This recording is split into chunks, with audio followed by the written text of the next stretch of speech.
Hello मेरे प्यारे बच्चों, स्वागत है आप सभी का सीबीएसई इंग्लिश विद हरप्रीत में। तो आज की क्लास में हम करने वाले हैं class 7th English Poorvi book unit 1 learning together का बच्चे chapter number 3 that is 3 days to C.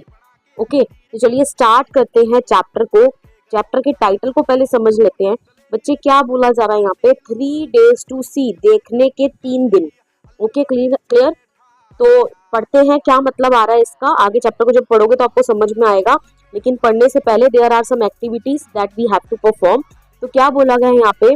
Work in pairs, recall a visit to a place that you like. Okay, आप पेयर्स में काम कीजिए और किस जगह पे आप घूमने के लिए गए थे जो आपको सबसे ज्यादा पसंद थी, ठीक है, उसके बारे में रिकॉल कीजिए, याद कीजिए। Discuss the details that a play about the place and right about the following. ठीक है, उस डिटेल्स को जरा उसकी स्टडी कीजिए कि वो कौन सी प्लेस थी, जरा याद करके बताइए। ठीक है, जहाँ आप घूमने के लिए गए थे। तो ये सबका अपना अपना पर्सनलाइज्ड आंसर हो सकता है। ठीक है, तो जहां पर भी घूमने के लिए गए थे वो जगह का नाम लिख दीजिएगा यहाँ पे। पर्सन्स जिसके साथ आप गए थे तो ऑब्वियसली फैमिली मेंबर्स के साथ गए होंगे। The things that you could see, ठीक है, तो आपने वहां पर क्या क्या देखा, क्या क्या सुना। देखो, देखने के लिए हमें क्या चाहिए? आईज। सुनने के लिए हमें क्या चाहिए? ईयर्स। स्मेल करने के लिए हमें क्या चाहिए? नोज। ओके, टेस्ट करने के लिए हमें क्या चाहिए बेटा? टंग। ओके, टच एंड फील करने के लिए हमें क्या चाहिए? स्किन। तो देखिए, कहने का मतलब किन किन चीजों को आपने देखा, सुना, स्मेल किया, ओके, टेस्ट किया और फील किया। टच और फील किया, मैं कहने का मतलब 5 सेंसेस की बात हो रही है यहाँ पे। जो हमारे मेन 5 सेंसरी ऑर्गन्स होते हैं ना, उनकी बात की जा रही है। तो वो चीजें यहाँ पर आपने लिखनी है। Okay, clear. चलिए आगे बढ़ते हैं।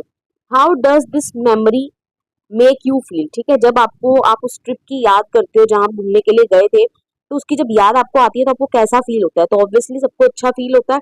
Okay, do you think your visit और experience would be different if you could not see और हियर। तो क्या आपको लगता है कि अगर आप उसी जगह पर गए होते, अगर आप ना देख पाते या सुन ना पाते, तो क्या आपका एक्सपीरियंस अलग होता? हाँ, बिल्कुल अलग होता, right. Share your answers with your classmates and the teacher. Okay, did you know that our 5 senses are essential for us to experience and make sense of the world around us? बोल रहा क्या आप जानते हो कि जो भी हमारी 5 सेंसेस है, तो हमें इतना तो पता चल ही गया था कि यहाँ पर 5 सेंसेस की बात हो रही है, क्योंकि यहाँ पर see, listen, smell, taste, touch and feel में जो भी 5 सेंसेस यूज हो रही थी मैंने आपको बताई थी। Okay, clear. तो बोल रहा है कि आपको इस चीज का एहसास है, कि आपको ये चीज पता है कि आपकी जो 5 सेंसेस है वो कितनी ज्यादा एसेंशियल हैं हमारे लिए, जो चीजें आसपास हो रही हैं उनको एक्सपीरियंस करने के लिए। ठीक है, जो हमारे आसपास ये वर्ल्ड है, जो दुनिया है, ठीक है, उसकी सेंस जो है हमें पता चले कि क्या है, तो उसके लिए हम